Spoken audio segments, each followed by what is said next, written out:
आज का दिन रतलाम के लिए ऐतिहासिक दिन है। विकास की दृष्टि से अगर रतलाम को देखा जाए तो मुझे कहते हुए गर्व है कि जब जब आपने कहा मैंने वो करके दिया है। आज भी रतलाम में जो विकास कार्यों का भूमि पूजन और लोकार्पण हो रहे हैं वो लगभग 1300 करोड़ के हैं। मैं कोई एहसान जताने नहीं आया हूँ, ये मेरा फर्ज है, मेरा धर्म है।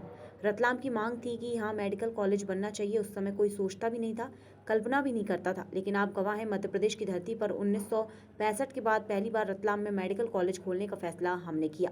विकास के कामों को गिनाऊंगा तो सूची बहुत लंबी है। आज मेरी बहनों को प्रणाम करता हूँ। सचमुच में लाडली बहना योजना बहनों की जिंदगी में और समाज में एक सामाजिक क्रांति है। मैं भाषण देने नहीं आया, मैं तो अपने दिल की बात बहनों से करने आया हूँ। बचपन से ही मैंने अपने गाँव में बेटा और बेटी में अंतर होते देखा है। बेटियों के साथ अन्याय होती देखा था। बेटे के जन्म पर मिठाई बांटी जाए और बेटी के जन्मदिन पर माइस होते थे। मैं ये हालत अपने गाँव में देखता था तो तकलीफ होती थी, मन पीड़ा से भर जाता था। बेटी को बोझ समझकर मार दिया जाता था, कोक को ही कत्ल खाना बनाकर दिया जाता था। बेटी नहीं बचाओगे तो बहू कहाँ से लाओगे। बेटी जब जिंदा है अपने परिवार अपने माँ बाप के लिए जिएगी। बेटी के बिना दुनिया नहीं चल सकती है। बेटी के बिना दुनिया नहीं चल सकती है। फिर भी बेटी के साथ अन्याय हुआ। इस अन्याय को खत्म करने की मैं सोचता रहता था। मेरे मन में आग जलती थी कि बेटियों की जिंदगी कैसे बदलेगी। मुख्यमंत्री शिवराज सिंह चौहान द्वारा रतलाम में आयोजित लाडली बहना महासम्मेलन एवं विभिन्न विकास कार्यों का भूमि पूजन एवं लोकार्पण अवसर पर उद्बोधन के दौरान ये सब कहा गया। फूलों का तारों का सबका कहना है, लाखों हजारों ये मेरी बहना है। जिंदगी में इनकी मुझे खुशियाँ लाना है। फूलों का तारों का सबका कहना है, लाख एक हजारों में मेरी बहना है। सारी उम्र हमें संग रहना है। फूलों का तारों का सबका कहना है। एक बार मेरे साथ गाओ सब। फूलों का तारों का सबका कहना है, एक हजारों में मेरी बहना है। सारी उम्र हमें संग रहना है। फूलों का तारों का सबका कहना है। एक काम और किया, दारू की दुकान के बगल में पीने के अहाते। अब बोतल खरीदी, पी पा के डोलते डालते गिरते पड़ते, घर पहुंच के गाली बकवाव कर रहे हैं। अब हमने तय कर दिया है कि दारू की दुकान के सारे अहाते बंद कर दिए जाएंगे। तो बहन के खाते में पैसा जाए, इसलिए ई-केवाईसी और ई-केवाईसी करवाने के लिए हमको MP ऑनलाइन जाना पड़ता है, कॉमन सर्विस सेंटर जाना पड़े तो वहां पैसा मत देना, 15 रुपया हर एक फार्म के मैं दे रहा हूं। समझ गए कि नहीं? मैंने कहा एक भी बहन का पैसा लग गया तो भैया का मतलब क्या होगा, इसलिए उसके भी पैसा आपको नहीं देना है। और कोई मांग ले तो बता देना, 181 पे फोन कर देना, हथकड़ी लगवा के जेल भिजवा दूंगा। कोई हिम्मत ना करे बहनों से पैसा मांगने की। आओ मेरी बहनों, आज अपने भाई के साथ संकल्प लो, लाडली बहना सेना बनाओ। गांव में कुरीतियों को दूर करो, राजनीतिक रूप से भी जागरूक रहो, ताकि मैं और आप हम सब भारतीय जनता पार्टी के साथ मिलके नया जमाना लेके आए, जहां मेरी बेटियां सुखी हो, जहां मेरी बहनें सुखी हो, जहां बेटे सुखी हो, जहां गरीब सुखी हो, जहां किसान सुखी हो, जहां किसी की आंखों में आंसू ना रहे, सबके चेहरे पर मुस्कुराहट आए, सबकी जिंदगी में खुशहाली लाए।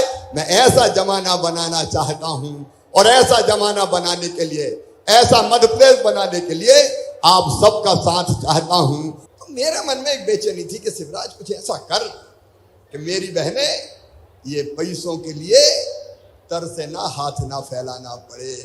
तब मैं सोच रहा क्या करूं। फिर मेरे मन में विचार आया कि शिवराज तू मामा है रे, मामा। मामा मतलब बेटियों का मामा है, लेकिन उनकी माताओं का भाई है। सही बात है कि नहीं? तो मेरे मन में एक बात हो रहा है कि यार एक बार साल भर में पैसा देने से काम नहीं चलेगा। अगर हर महीना पैसा दे दोगे तो बहनों की समस्या हल हो जाएगी।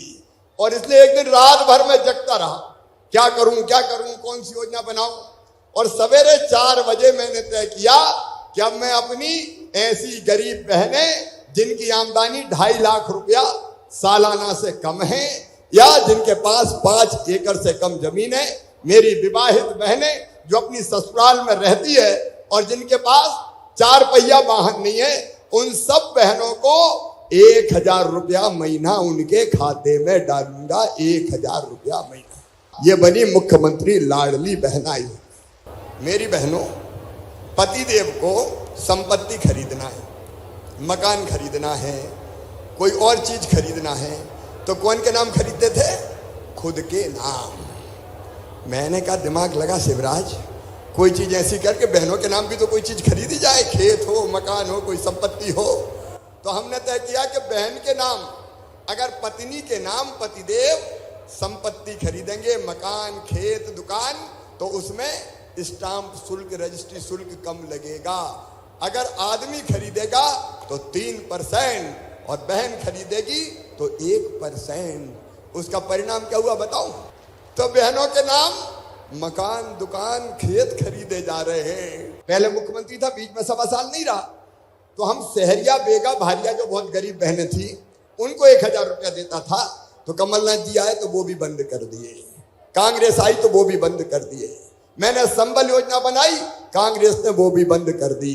मैंने बेटियों के, मेरी बहनें बेटा बेटी के जन्म के पहले अगर बेटा बेटी को जन्म देने वाली होती थी तो मैं 4000 रुपया देता था, और जन्म के बाद 12000 लड़ुआ खाने के वो भी बंद कर दिए कांग्रेस ने। कितनी चीजें बंद कर दी। मेरे बच्चों के लैपटॉप जो मैं देता था अच्छे नंबर लाने पे 12वीं में, वो लैपटॉप भी बंद कर दिए। तो उनसे सावधान रहना। पानी के बारे में रतलाम में आज मैं एक बात कहना चाहता हूं। गर्मियों में पीने के पानी की दिक्कत आती है, तालाब सूख जाते हैं।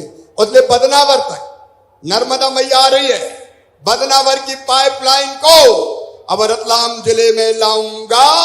और जो तालाब है गर्मी के दिनों में, वो तालाब भरवा के पीने के पानी की भी दिक्कत नहीं रहने दूंगा। आज का दिन रतलाम के लिए ऐतिहासिक दिन है।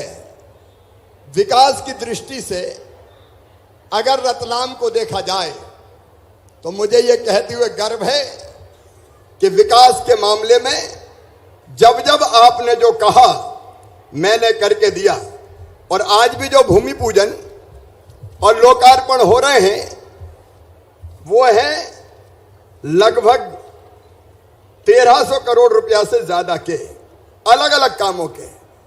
मैं कोई एहसान जताने नहीं आया, ये मेरा फर्ज है, ये मेरा धर्म है। आपको याद होगा हमारे वरिष्ठ नेता हिम्मत जी भी यहां बैठे हुए हैं, हमारे विधायक लोकप्रिय चेतन कश्यप जी, सांसद जी।